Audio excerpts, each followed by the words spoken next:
Maaf, itu apa bedanya dengan kepelacuran? Karena curiga, nggak percaya. Maka itu penting sekali menjaga hubungan ini. Tidak boleh ada dusta. Tidak boleh ada dusta. Oke, Efesus pasal 5. Jadi lihat ayat yang ke-22. Judulnya apa? Pengantin lagi, baca yang kuat. Kasih Kristus adalah dasar hidup suami istri. Iya, kasih Kristus adalah dasar hidup suami istri. Kasih bukan hal apa saja.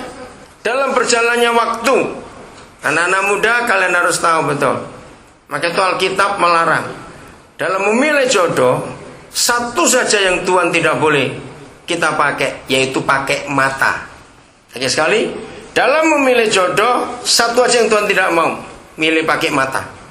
Ingat itu. Kenapa? Bahaya sekali.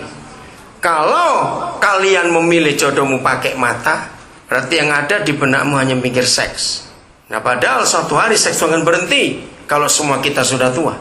Yang sisa apa? Maka kasih ini yang sisa.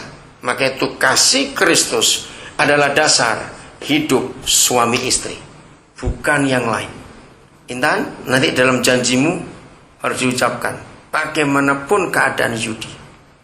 Ya, misalnya dia sekarang cakepnya luar biasa itu, yang ngejar dia banyak loh. Intan, Bapak tahu itu. Ya, suatu hari kalau sudah tua jelek juga. Oke, jangan marah, yang cakep-cakep jangan tersinggung, tapi itu fakta.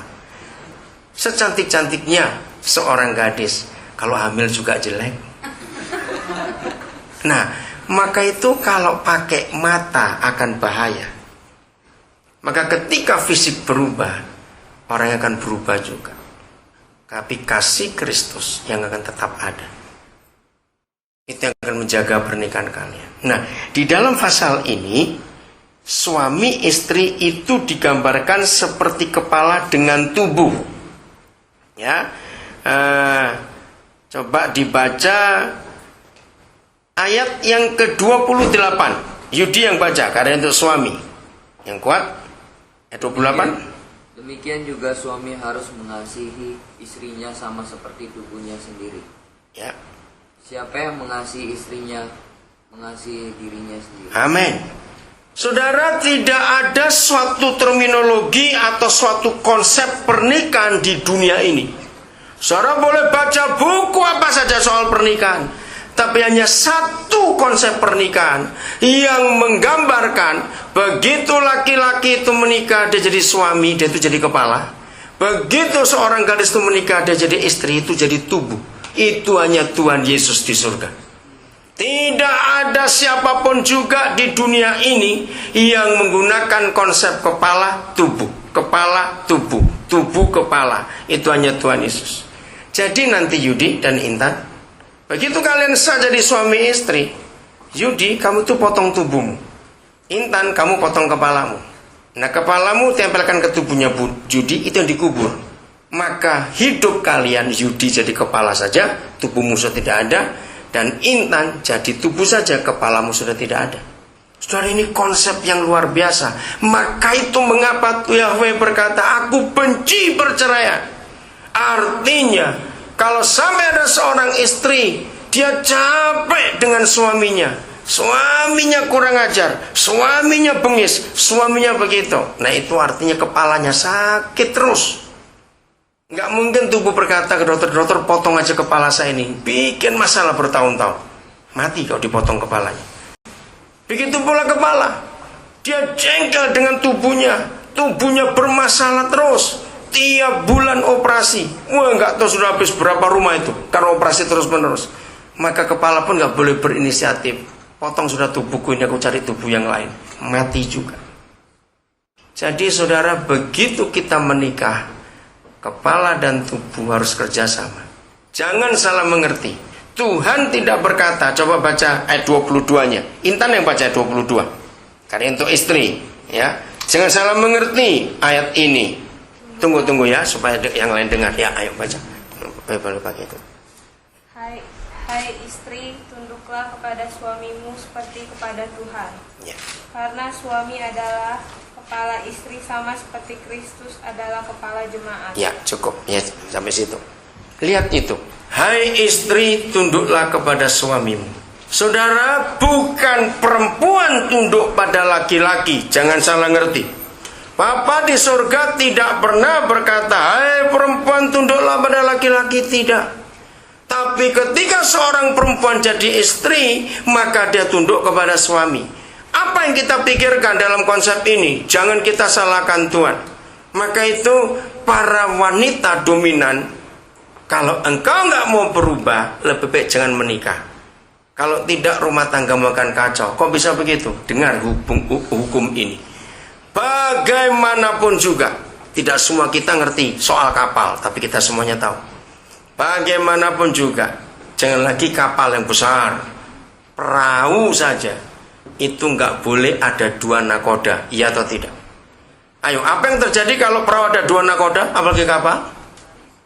Bukan cuma terbalik, nggak jalan tuh kapal. Karena 2 nakoda kan perang dulu. Nah, jadi hukum ini luar biasa. Maka itu mengapa seluruh dunia percaya begitu orang menikah itu pasti dikatakan sedang mengarungi lautan. Nggak ada bilang orang menikah seperti naik kereta api, nggak ada. Ya. Selalu dikatakan orang yang menikah sedang mengarungi lautan. Ada kapal, ada bahtera kehidupan. Nah, kalau itu kapal, maka nakodanya harus 1, tidak bisa 2.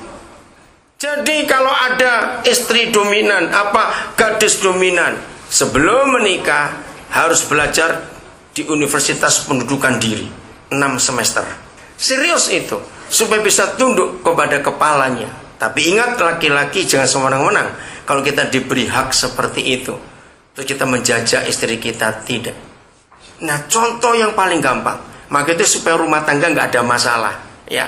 Kalau ingin rumah tangga kita nggak ada masalah, selalu melihat tubuh kita sendiri. Karena tubuh kita terdiri dari 2 bagian. Ada kepala, ada tubuh, kepala, terus begitu. Oke, saya beri contoh begini. Biasanya perempuan sepatunya lebih banyak daripada laki-laki. Oke, kalau kaki atau tubuh ini merasa, hari ini aku ingin pakai sepatu yang warna merah, misalnya begitu. Ayo, yang memutuskan tubuhnya atau kepalanya? Kepala. Kalau kepala mikir, jangan merah, kemarin sudah dipakai kok merah, yang hitam saja.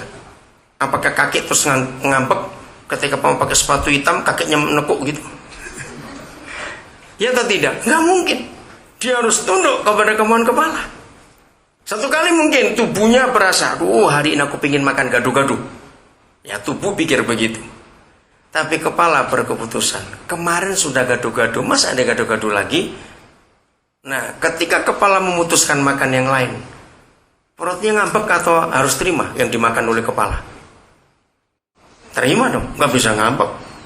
Terus lambungnya nutup begitu? Nggak mungkin. Nah, itu hubungan suami istri. Jadi ada kerjasama yang luar biasa. Pokoknya kepala, tubuh kepala, terus begitu. Ingat, laki-laki yang belum menikah, engkau simpan ini baik-baik. Menjadi suami itu jauh lebih berat daripada jadi presiden. Ingat ini baik-baik. Jadi presiden bisa pensiun, suami nggak bisa pensiun sebelum mati. Nah, dalam hubungan kepala dengan tubuh, ya, siapa yang pernah sakit atau pernah kenal teman orang sakit?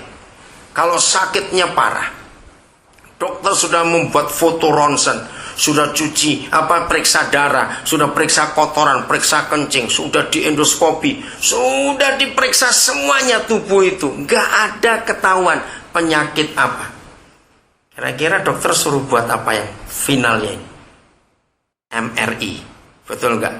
Mesti di kepalanya ada apa-apanya. Nah, itulah suami. Maka itu rumah tangga mengalami kegoncangan kecil maupun besar. Maka yang dicari harus suaminya mana ini. Pasti kepalanya bermasalah ini. Itu beratnya jadi suami. Maka itu kenapa Rasul Paulus mengatakan lebih baik tidak menikah. Karena tanggung jawab suami itu berat. Nah, di situ istri itu merdeka dan bebas, nggak dituntut apa-apa. Semua pada suami tuntutannya. Mikir baik-baik, Yudi. Kalau kamu berat, nggak jadi menikah, cuma makan aja ntar malam di atas, ya. Nggak jadi menikah, karena betul-betul serius. Bukan nakut-nakuti, saudara. Tapi ini kebenaran. Karena begitu fungsi kepala itu luar biasa.